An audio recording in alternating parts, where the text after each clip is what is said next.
Natal, Feliz Natal.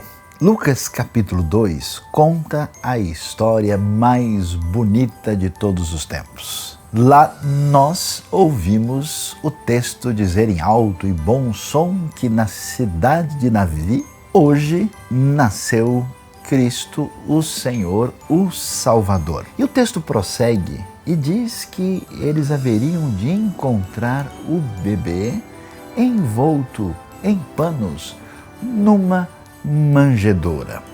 É tão especial observar o que a palavra de Deus nos fala sobre o momento mais importante da história. Em primeiro lugar, nós vamos ver sobre a cidade de Davi. Isso quer dizer que aquilo que tinha sido dito pelos profetas, que tinha sido avisado, ou seja, o momento mais importante da história, estava no calendário de Deus, era um planejamento que iria acontecer. Depois nos fala que aqui está o Salvador, o Senhor. Porque como é que a gente mede o tempo? Qual é o elemento importante para marcar a história? É a nossa condição de necessidade diante de Deus. Ele é o Salvador. O Natal não é apenas uma comemoração quando a gente festeja de maneira especial nas nossas famílias ou trocando presentes, mas é muito mais profundo do que isso, porque nos fala daquele que veio resolver a nossa ruptura, nosso distanciamento daquele que é o nosso Criador e que também é o Senhor. Falando em Senhor, sim, pensamos em glória, pensamos em uma coisa muito especial, pensamos numa comemoração muito grande. É verdade, o Natal é cheio de luzes e de glória, mas o bebê está numa manjedoura, está envolto em panos. Evoca simplicidade, humildade, o caminho da salvação de Deus, que mostra o que há mais de glorioso, da maneira mais simples, singela e especial. Deus abençoe a sua vida, Deus abençoe profundamente o seu coração. Medite nessas palavras, pense na grandiosidade de Deus, na salvação e no caminho especial que Ele mostra, se tornando como um de nós para nos dar vida eterna e perdão. Feliz Natal!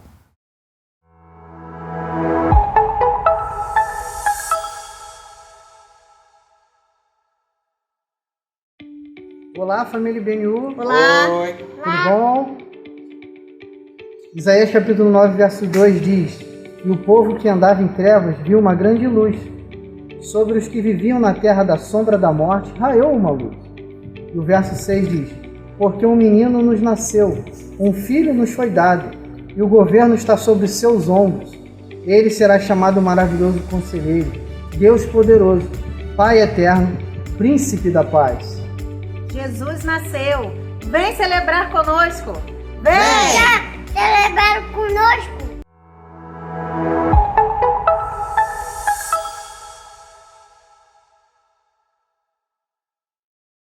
Fique ligado nas datas, nos horários da IBNU aqui online. Então a IBNU, ela vai ter a celebração, tanto presencial quanto online, no dia 24 de dezembro, no Natal. Dia 25, nós teremos aqui no online uma apresentação muito especial de Natal. E no dia 31, nós teremos a celebração normal também de domingo, mas à noite não teremos nada. Então fique com a gente aqui, acompanhe a gente e vamos celebrar esse tempo de finalização e de início de uma novo momento.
Olá, IBNU, a paz, que Deus abençoe. Eu sou Joyce, filha do pastor Ramon, missionário de Niceia. É um grande prazer cumprimentar a igreja.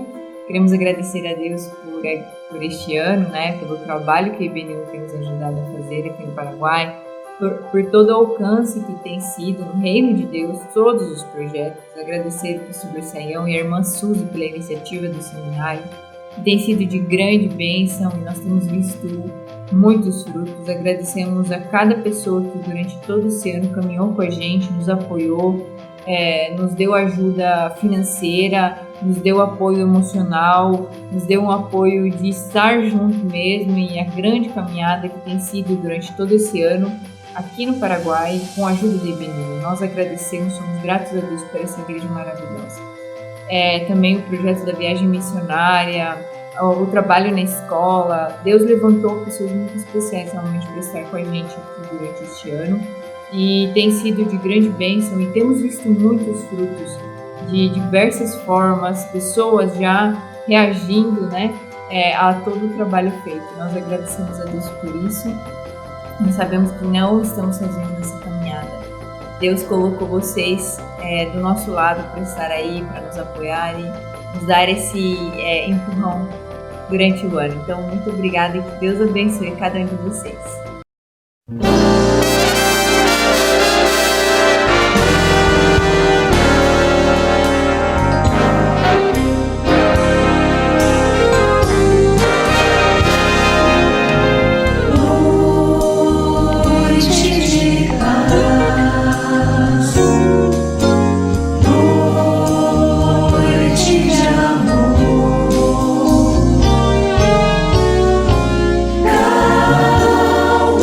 Está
tudo bom? Hoje é um dia muito especial, o dia que celebramos o nascimento de Jesus Cristo, um presente tão especial que Deus nos deu. Vamos orar? Pai querido, Pai de amor, obrigada por este dia, Senhor, obrigada porque podemos celebrar o Natal, podemos celebrar o nascimento do Teu Filho Jesus Cristo. Obrigada por este presente tão lindo, tão singular, tão especial. Senhor Deus, que o Senhor visite cada lar, cada coração, que o Senhor os encha de amor e de bondade, Senhor. Dá-nos um dia lindo na Tua presença, em nome de Jesus, amém. Venha celebrar conosco. Feliz Natal!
Oi, queridos, que domingo especial, não é mesmo? A gente mais uma vez se reúne aqui como igreja e neste domingo especialmente para celebrar o nascimento do Salvador, quando a luz entra no mundo e vem nos livrar das nossas trevas, da nossa escuridão.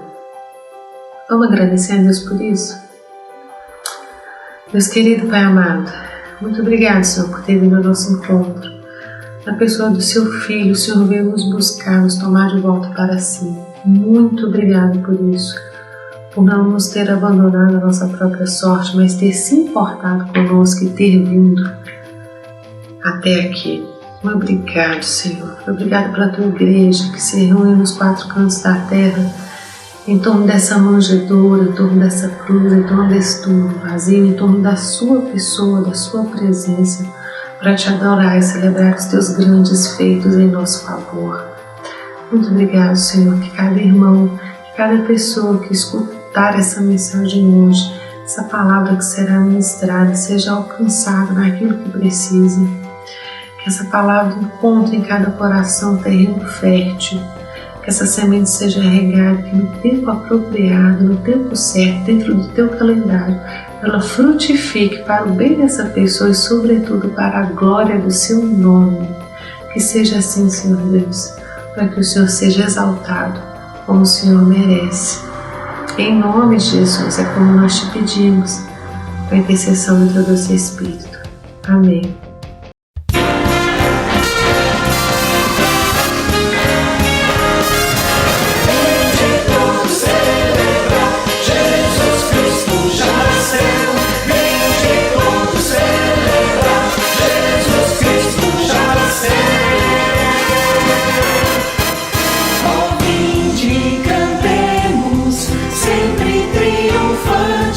Sigamos felizes até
Aleluia! Jesus nasceu, feliz Natal! Sim, estamos celebrando a encarnação do Filho de Deus, a chegada do Messias Salvador. Mas hoje, no momento da nossa meditação, reflexão, mensagem sobre o nascimento de Jesus, eu queria que todos pensassem num tema talvez para lá de inquietante. O Natal que sai de casa e vai chegar a Gaza. Para refletir sobre esse tema tão inquietante, vamos ler a primeira carta de Paulo a Timóteo, capítulo de número 3, do versículo 14 em diante.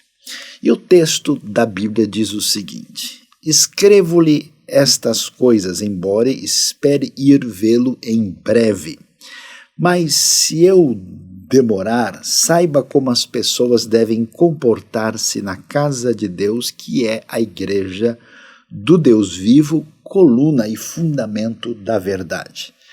Não há dúvida de que é grande o mistério da piedade. Deus foi manifestado em corpo, justificado no Espírito, visto pelos anjos, pregado entre as nações, crido no mundo, recebido na glória.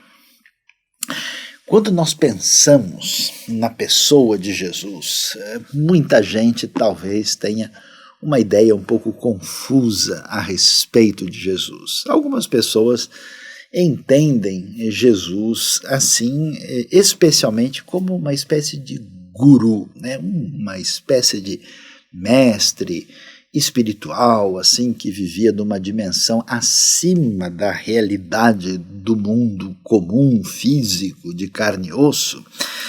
Jesus era quase que um ser assim meio fantasmagórico, né? Quase que translúcido, mas não é isso que nós vemos nos documentos primeiros e originais da fé cristã inicial, primitiva, raiz.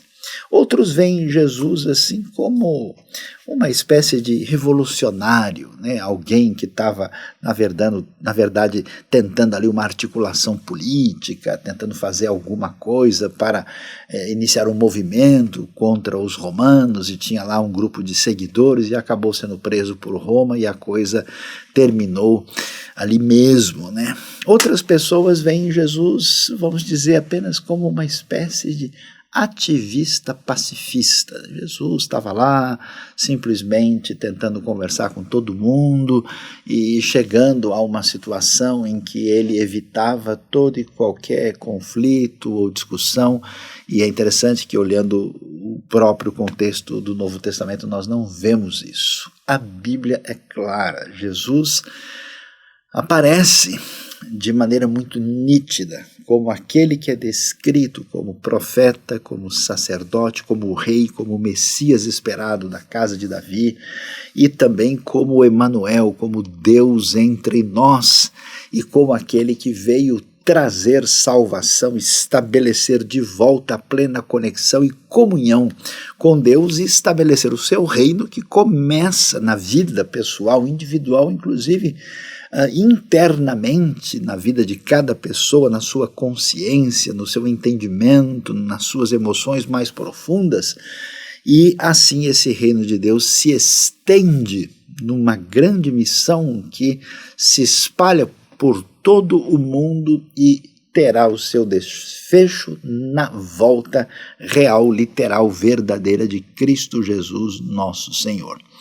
E esse texto que nós temos em 1 Timóteo, que é uma carta de Paulo para Timóteo, que é um líder da igreja primitiva, que estava atuando na região de Éfeso, aqui no momento já bem avançado do ministério de Paulo, ele é muito emblemático porque ele vai trazer para nós alguns elementos muito importantes do entendimento a respeito de Jesus. E veja o que ele nos mostra. Ele está dizendo como é que essa comunidade dos seguidores de Jesus do primeiro século deveriam viver. E ele vai dizer que essa comunidade, né, essa realidade desse pessoal que é irmão na fé e vive junto, que é chamado de igreja do Deus vivo, né, a casa de Deus. É curioso que nesse momento não tem nenhum edifício onde eles estão, é exatamente a comunidade da fé, que é chamado aqui, né, de coluna e fundamento da verdade. E aí ele vai dizer que essa realidade dessa comunidade cristã, desse povo de Deus, ela deve estar devidamente fundamentada. Qual que é a base? E essa base chama a atenção e diz que grande é o mistério, a palavra eusebeia do grego, traduzida às vezes por piedade, por consagração, por virtude, significa que grande é o mistério da piedade, ou seja, o mistério da vida agradável a Deus, da vida que corresponde a isso. E aí ele vai resumir aquilo que a gente pode assim dizer que é o significado pleno do Natal. Ele vai nos dizer que Deus foi manifestado em corpo, né? Você talvez vai encontrar algumas traduções que diz aquele que foi manifestado na carne. Existem a palavra aquele no grego é muito parecido com a palavra Deus no original, hos e theos, e se escreve de uma maneira que nos manuscritos é muito próximo um do outro, então por isso alguns manuscritos falam aquele que e outros falam Deus, e claro, Jesus é plenamente divino, foi manifestado em corpo, né, falando da encarnação, do Emanuel, do cumprimento das profecias de Isaías falando de Jesus, que ele foi justificado, uma palavra que tem um sentido que tem a ver com justiça no original grego, e cujo uso vem de alguns textos do grego da Septuaginta, que tem a ideia também, aquele que foi declarado, que foi confirmado no Espírito, ou pelo Espírito. Isso é importante porque Jesus não só está presente como Emanuel, como Deus conosco, mas ele também é claramente apresentado nos evangelhos como confirmado e declarado essa manifestação da justiça divina através da ação do Espírito Santo. Vemos isso desde o seu nascimento, vemos isso no batismo, vemos isso no seu ministério, até mesmo no momento da sua tentação, muito claro. E isso que acontece não é um cenário que está diante de nós só na dimensão humana.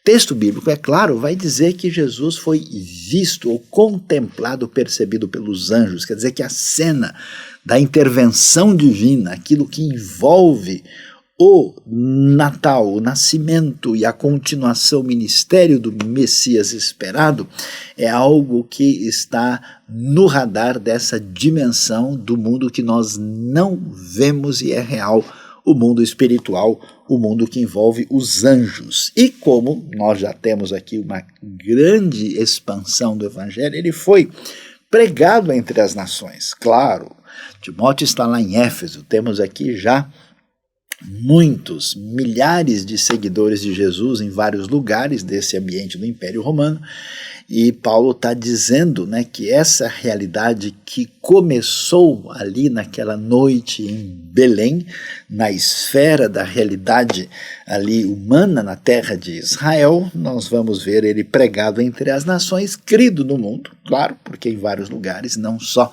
foi pregado, mas foi recebido.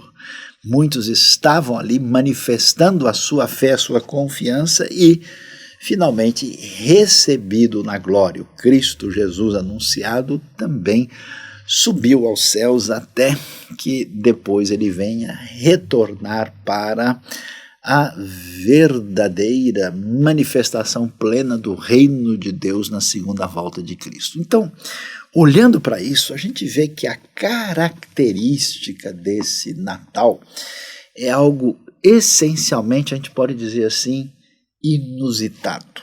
É algo diferente, é algo que a gente assim não espera. Porque o que está envolvido nisso? Olhando para o cenário da época, a gente vê uma série de situações muito delicadas e difíceis.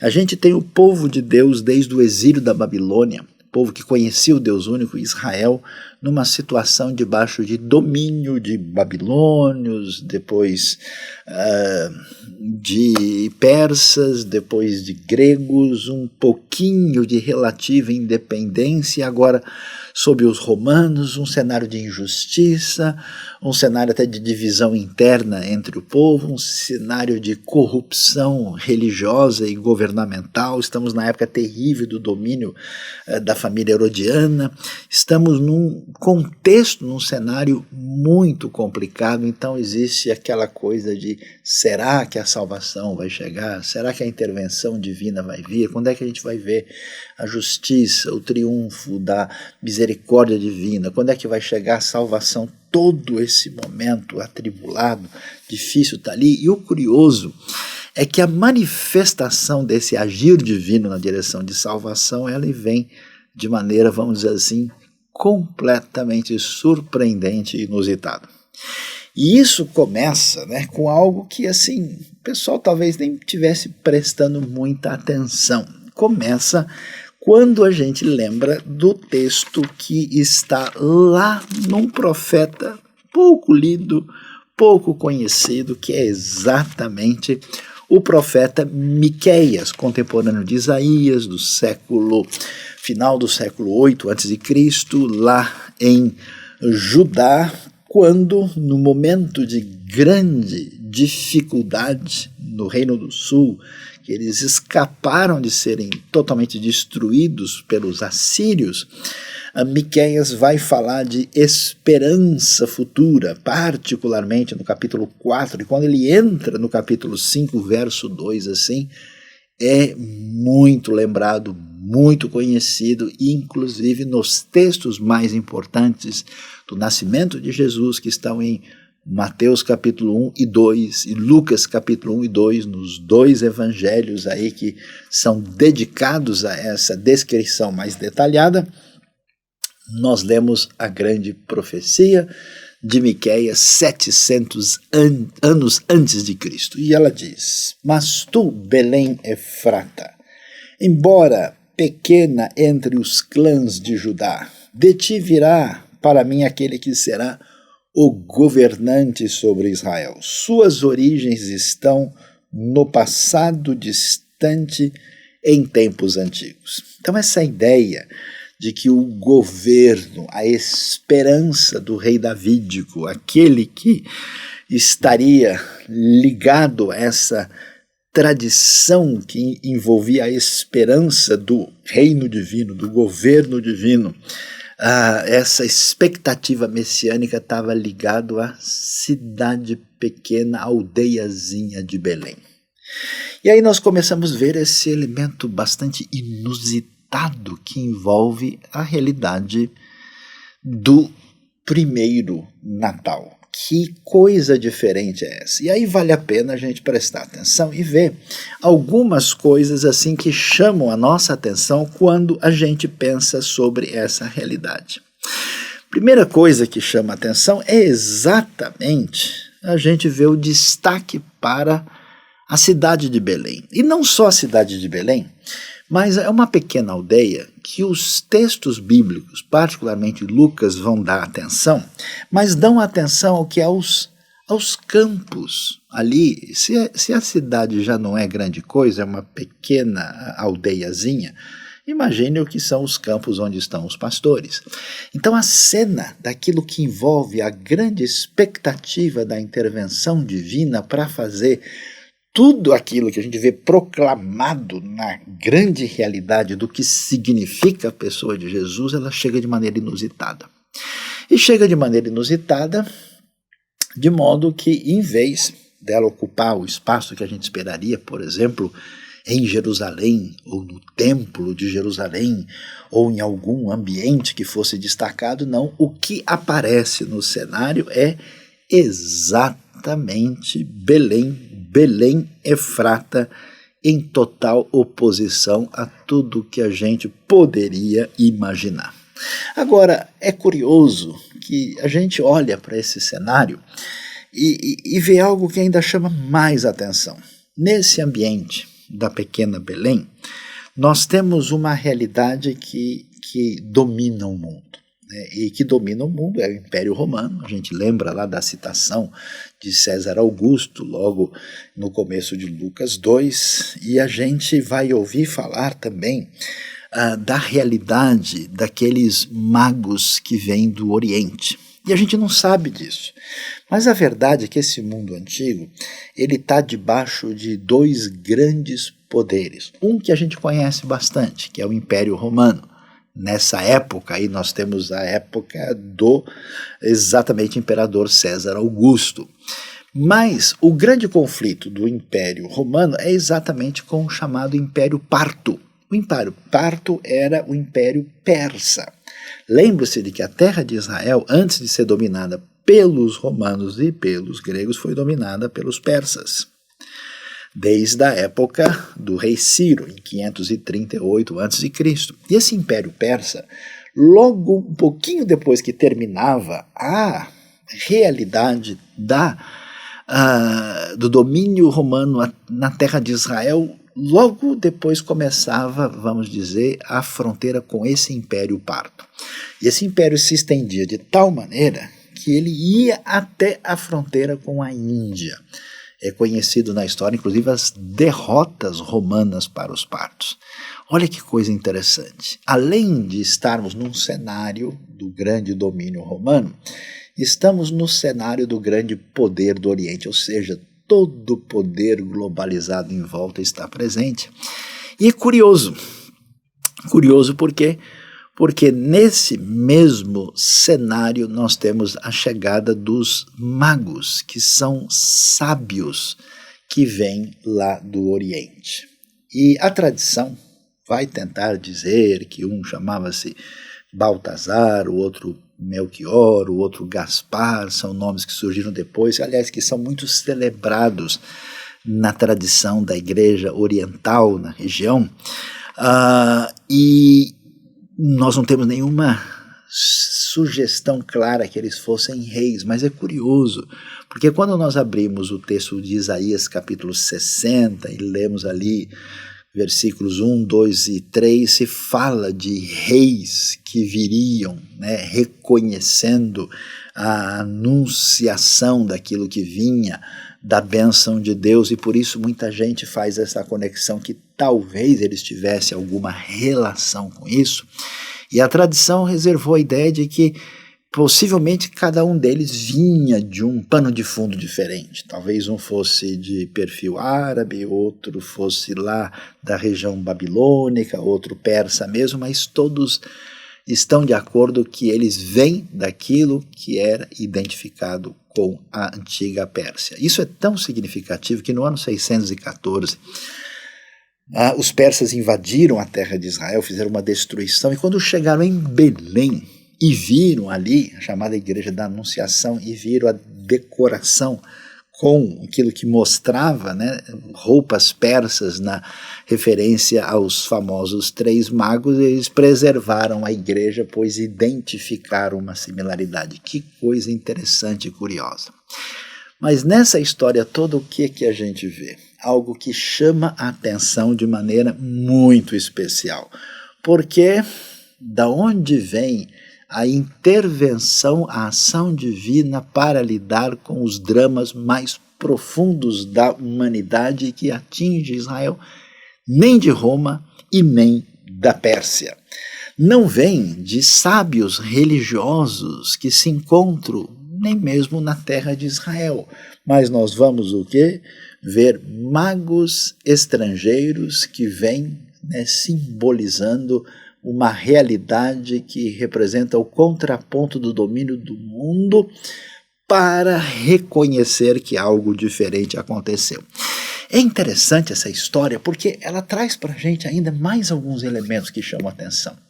Por quê? Porque, curiosamente, olhando para o passado, a gente vê que a grande salvação do povo de Deus, lá atrás, na história de Israel, foi o povo saindo do Egito. Curiosamente, na narrativa que menciona a realidade do Natal, nós vamos ter algo curioso, né? Porque não aparece nada de protagonismo. O que é que nós temos aqui? Um casalzinho pobre, uma moça camponesa chamada Miriam, conhecida como Maria, que provavelmente tem talvez uns 16 anos de idade, dentro do contexto da época, casada com o José. Eles são originários ali de Betlehem, né, de Belém, estavam em Nazaré e por causa do recenseamento vão para lá, têm até dificuldades em encontrar acomodação adequada, e então a gente vê uma coisa totalmente fora da expectativa, da realidade. Quer dizer, desde quando a solução daquilo que envolve o drama humano passa por uma situação de um homem que é basicamente uma espécie de pedreiro da época, um construtor casado com essa camponesa, gente simples, humilde, pobre, e que vai para esse vilarejo e ameaçado, interessante, numa figura por Herodes que representa essa união da perversidade religiosa com o poder político, esse mundo confuso, ameaçador, e tal é o drama que eles fogem para o Egito. É curioso que toda essa história ela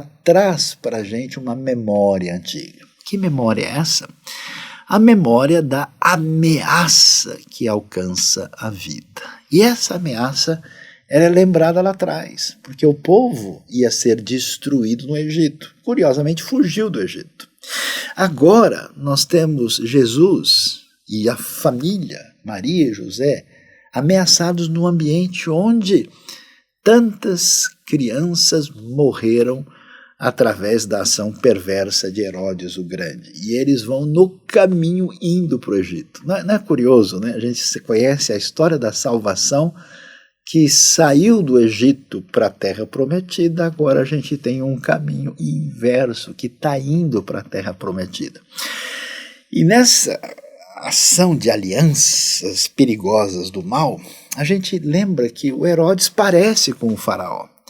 A gente lembra, por exemplo, que quando o povo está indo para a Terra Prometida, eles encontram lá um mago meio estranho, Balaão, que está exatamente na área oriental, depois do Rio Jordão para lá, onde hoje é território da Jordânia, e evocando maldições sobre Israel. Curiosamente, agora os magos vêm de lá e vêm reconhecer o rei que nasceu. Está vendo como a história ela é apresentada como uma pintura extraordinária que mostra o agir de Deus inusitado na história de maneira espetacular? E meus queridos, que coisa impressionante e especial, que como esse cenário belo, bíblico do Natal fala profundamente para nós nos dias de hoje. De onde vem? Da Pérsia. O que é a Pérsia? Os magos vêm da região onde está hoje o Irã. Curiosamente, apesar de uma aliança e um caminho histórico bastante próximo de amizade, hoje, nesse cenário que a gente vê um mundo conflituoso, exatamente a ameaça maior que cai sobre a região de Belém, sobre a terra de Judá, sobre a terra de Israel, está relacionada com aquilo que tem origem, por exemplo, nesse conflito problemático que surge com o Irã em relação ao que temos em Israel na Terra Prometida.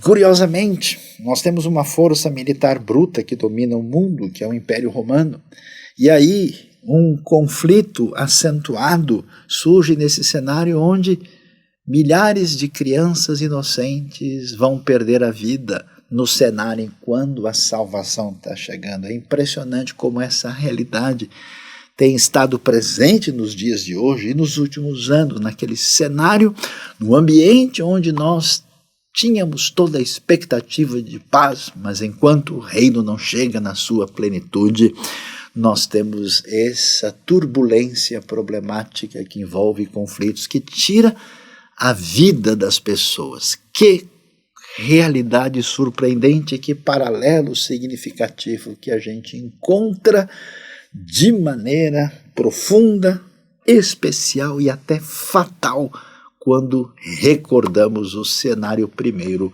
do Natal. Mas essa história que é tão inquietante, que é até mesmo dolorida e, de certa forma, se mostra até mesmo apavorante, ela não deixa de ter por trás da história a soberania divina cativante. Por isso é muito interessante a gente observar o que nós temos nesse cenário de maneira mais ampla. Uma ideia de que por trás da cena que envolve o Império Parto, o domínio romano, a situação religiosa de Jerusalém, a crise do povo em todos os sentidos, aquilo que mostra uma profunda desesperança. É nesse momento, eu posso até mesmo dizer que de escuridão, que vai brilhar de maneira única a estrela de Belém. E quando olhamos para esse cenário e lembramos de Belém, nós vamos lembrar aqui que o texto bíblico vai deixar claro para a gente, olha, que quem tem poder e domínio não é o mundo persa, não é César, mas é Cristo, é aquele que nasce, é o rei que chegou. E isso é tão especial que a gente começa a perceber que esse cenário de visão limitada à realidade da Terra recebe essa santa invasão divina que é especialmente mostrada no cenário a partir da presença dos anjos.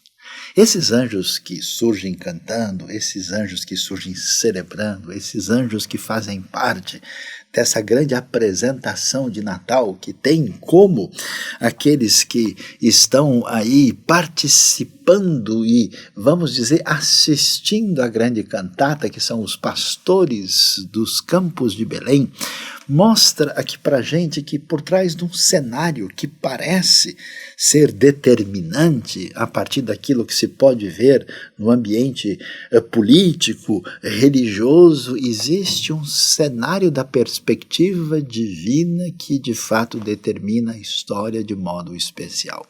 E olha que coisa impressionante. A gente nem lembra disso, mas tudo acontece em Belém, e Belém, Beit Lehem, quer dizer casa do pão. Sim, casa da abundância, casa de fartura, casa da bênção. E Belém é tão casa que ali é exatamente o domicílio do domínio divino. Ali é o domicílio, vamos dizer, é o primeiro CEP de Jesus, né? É a primeira morada, exatamente onde vai ser recebido, abrigado o Emanuel, o Deus conosco, naquela cena tão pitoresca, tão artisticamente trabalhada na história pelos diversos presépios que aparecem em todo o mundo, celebrando esse momento tão único e especial. E aí vamos ver a realidade que quando a gente pensa na bênção, pensamos numa verdadeira, vamos dizer, abundância, podemos pensar no pleno acolhimento, sem dúvida, ali, Belém é a casa. Mas essa casa, ela é curiosa, ela é diferente, sabe por quê? Porque exatamente no momento da ameaça maior, quando, curiosamente, né, a chamada família sagrada, Jesus, Maria, José, pega o caminho para o Egito, olha que coisa interessante, o caminho que sai daquele ambiente de acolhimento de Belém, que é a casa, é um caminho que passa por Gaza. E é muito impressionante, o que a gente pode dizer sobre Gaza? Será que podemos pensar que existe um Natal que, saindo de casa, vai chegar a Gaza? Pois é, curioso. A gente nunca poderia imaginar muita coisa sobre Gaza a partir da sua história antiga. Era uma cidade originalmente nem israelita, de habitação dos filisteus, juntamente com Gate, com Ecrom, com Asdod, com Asquelon, um ambiente de absoluta rivalidade histórica com os israelitas, e falar de Gaza é lembrar do gigante Golias, é lembrar dos problemas incontáveis de uma figura controvertida como Sansão, e a gente certamente não imagina Gaza como nenhum ambiente promissor. Curiosamente, assim como nós temos um cenário de problema de domínio indevido mundial na época, assim como nós temos os antigos magos que saíram da terra, onde hoje é o Irã, chegando ali na região, assim como nós temos uma situação em que aquilo que envolve a aliança de Deus e o agir dele na história está ameaçado pelos poderes políticos e religiosos daquela ocasião, nós temos nos últimos tempos a centralidade de um conflito que acaba atingindo sob a égide do terror o mundo todo, curiosamente, a partir da realidade de Gaza. E quem poderia imaginar que a saída de Jesus para preservar a sua vida com a sua família é um caminho que passa por Gaza. Mas a história não termina aí, porque esse caminho que chegava a essa famosa estrada conhecida no mundo antigo, havia mares que, costeando ali o mar Mediterrâneo, chegava a os lugares tão, vamos dizer, extraordinários e elogiados em muitos contextos bíblicos, inclusive em toda a história do Antigo Egito. É interessante que Gaza vai aparecer de novo no contexto do Novo Testamento. Vamos nos lembrar lá de novo, né? Quem é que estamos aqui celebrando e comemorando e inclusive falando de um texto em 1 Timóteo capítulo 3 que na verdade era um cântico, uma poesia que foi música na igreja primitiva e que hoje ainda é musicada na tradição cristã. Então Deus foi manifestado no corpo e na carne, foi reconhecido, declarado pelo Espírito, e ele foi anunciado, pregado entre as nações, crido no mundo e recebido na glória. Olha só que coisa! Você quer saber qual é um caminho especial por onde começou essa ampliação do Natal? Como é que foi a jornada territorial da vitória que começa no primeiro Natal? Quem diria? Saiu de casa e chegou a Gaza. Por isso é interessante quando nós lemos Atos capítulo 8, o texto é de arrepiar, mexe com a gente. Atos 8, verso 26 diz: o anjo do Senhor disse a Filipe: vá para o sul, para a estrada deserta que desce de Jerusalém a Gaza. Ele se levantou e partiu. No caminho encontrou um eunuco etíope, um oficial importante, encarregado de todos os tesouros de Candace, rainha dos etíopes. Esse homem viera a Jerusalém para adorar a Deus. De volta para casa, sentado em sua carruagem, lia o profeta Isaías. E o Espírito disse a Filipe: aproxime-se dessa carruagem e acompanha. E é interessante a gente agora ver o cenário, né? Quando o anjo do Senhor está, mais uma vez, sendo a referência que está agindo na história por trás dos poderes econômicos, por trás do domínio político, por trás da religião que se degenerou em busca de poder e opulência e outros caminhos indevidos. É assim como o poder de Deus se manifesta em Belém, trazendo a salvação por meio de Cristo Jesus, assim como os anjos se manifestam de maneira especial, assim como os profetas de Deus estão sempre sendo convocados pelo agir do Espírito, mais uma vez, quem diria, o anjo do Senhor aparece, indica o caminho e Filipe vai para Gaza. A mensagem que começou em Belém, a casa, chega exatamente no caminho para Gaza. E lá nós vamos ter a primeira expansão que vai alcançar outra nação. O evangelho começa em Jerusalém, na Judéia. E um pouquinho aqui antes disso ele chega a Samaria, que ainda é um ambiente muito próximo, mas pela primeira vez ele vai, de fato, sair da realidade da terra de Israel para entrar em terras estrangeiras, mesmo antes de alcançar um primeiro romano, vai chegar às terras africanas, passando pelo Egito, chegando à Etiópia, e a celebração bíblica é extraordinária. Que coisa impressionante! Por isso o texto vai prosseguir e nós devemos celebrar. Diz o texto, no verso 36, em seguinte: prosseguindo pela estrada, chegaram ao lugar onde havia água. O eunuco disse: olhe aqui a água. Onde? O que me impede de ser batizado? Disse Filipe: você pode, se crer de todo o coração.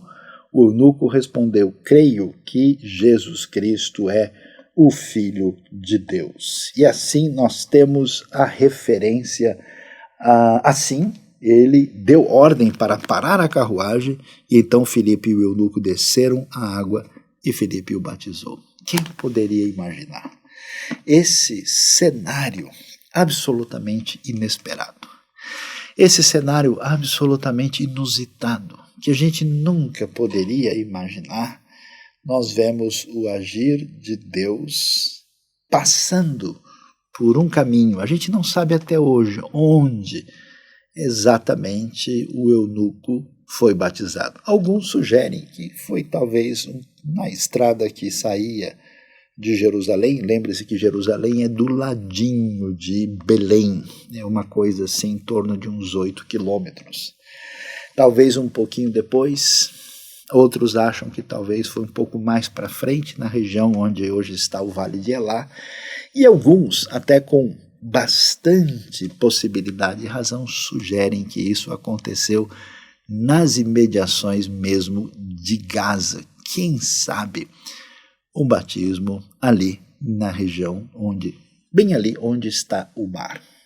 É impressionante essa história e que nos ajuda a pensar profundamente sobre a nossa realidade espiritual nesse contexto de Natal. Às vezes o nosso coração, a nossa mente, pensa na realidade e avalia, achando que o nosso destino, a nossa vida, a realidade humana, ou até a realidade do planeta, do que está à nossa volta, é determinado pelas nossas ações, pelas as propostas de natureza política ou os grandes elementos que parecem assim definir do ponto de vista econômico, social, político o destino de tudo, e a nossa cabeça até fica cansada, a gente até gasta a nossa energia, a gente se desgasta nesse contexto pensando e até cansando o coração nisso. O que nós vamos encontrar de maneira especial e fenomenal no primeiro Natal é a gente ver essa gostosa e surpresa divina que nos atinge de maneira absoluta e especial, porque o Natal, biblicamente explicado, por definição, ele é inusitado. Vai nascer de uma mulher? Não, de uma virgem. Vem de um casal assim que representa a religiosidade maior? Não. 2 pobrezinhos que vivem na Galileia. Tem a ver com o poder que domina o mundo? De jeito nenhum. O que a gente pode dizer da grande experiência mística e poderosa que se conhecia no passado? Vai se ajoelhar e trazer presentes diante do rei. O que a gente pode dizer da experiência religiosa alinhada com o conhecimento da lei que está no grande templo? Não significa nada diante da manjedoura de Belém. O que a gente pode dizer da nossa herança que tem a ver com a salvação que veio do Egito? É totalmente ao contrário, é indo para lá. O que a gente pode dizer de uma cidade que representa o conflito dos filisteus na antiga Gaza? É a salvação que sai da casa e chega a Gaza. Por isso, toda a turbulência do mundo à nossa volta, apesar de ser dolorida, de evocar a nossa ação humanitária, de pedir a nossa ação em favor da paz, de modo nenhum abala a nossa esperança para mostrar o poder especial, com música angelical, com salvação plena e cabal, que se manifesta na história de Natal. Deus abençoe a nossa vida. Deus dê graça e dê vida ao seu coração. Deus surpreenda você nessa mensagem que leve você a reconhecer Cristo Jesus, Deus manifestado no corpo, que foi declarado, confirmado pela ação do Espírito Santo, que foi pregado, anunciado entre as nações, começando na estrada que saiu da casa para chegar a Gaza, que foi crido no mundo e vai chegar à sua vida e finalmente será recebido na glória. Deus nos abençoe. Feliz Natal.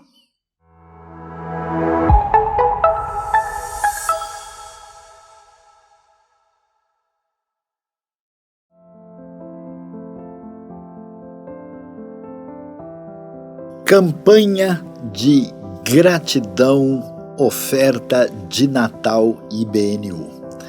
Neste mês de dezembro, nós estamos convocando todos os membros e amigos da IBNU para participarem desta campanha especial.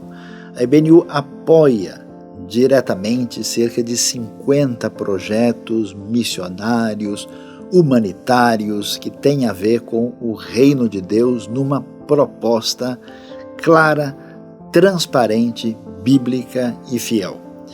Portanto, eu queria convidar você a fazer parte deste momento que vai até o final de dezembro de oferta de gratidão, se você deseja isso no seu coração. Neste momento, nossa comunidade está de fato tendo uma situação de necessidade, tanto para o seu trabalho da IBNU presencial, com todos os desafios do nosso novo espaço, nosso lugar, bem como todos os projetos que abençoam São Paulo, o Brasil e o mundo. IBNU, uma comunidade saudável para um mundo melhor.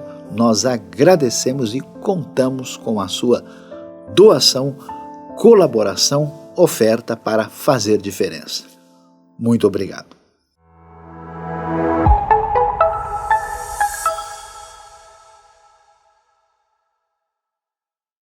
Tudo bem, pessoal?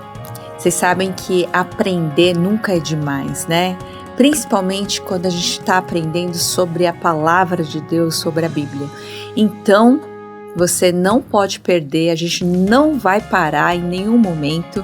Então, hoje nós estamos com o curso de filosofia e vai terminar agora no final do ano, mas em janeiro nós teremos também o curso de Salmos. Pessoal, começar o ano falando com Deus, entendendo um pouquinho como que era a oração, o relacionamento com Deus profundo, e isso ligado às emoções humanas, aos problemas, como é que a gente lida com a alegria, com a felicidade, com as dificuldades. Tudo isso o Salmo traz pra gente. Então, fique ligado aqui no ensino da IBNU, que você vai crescer muito na sua fé e na palavra de Deus.